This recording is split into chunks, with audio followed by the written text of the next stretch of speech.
मी अनिल रोडगे, वंचित बहुजन आघाडीचा शहर उपाध्यक्ष पश्चिम.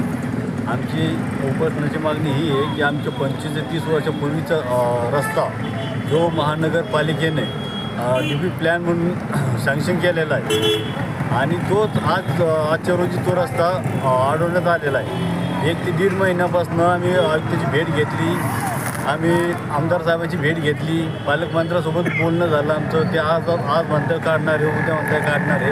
अधिकृत रस्ता त्यांनी पिटिशन मारलं, तिथं कब्जा मारलेला आहे. तिथं आमच्या लोकांचा आज पाण्याचा प्रश्न निर्माण झालेला आहे, रहदारीचा पूर्ण प्रश्न निर्माण झालेला आहे. त्यामुळं आज आम्ही उपोषण लावलं आहे. आम्हाला रस्ता कोणी अडवला आहे? रस्ता तो भूमाफियांनाच अडवला असं.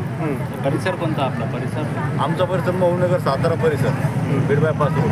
आपला प्रश्न मार्गी लागला नसता तर आपली नंतरची भूमिका काय राहणार? आमचा जोपर्यंत प्रश्न मार्गी लागत नाही तोपर्यंत आम्ही इथनं उठणारच नाही. किती लोक उपोषणाला बसले?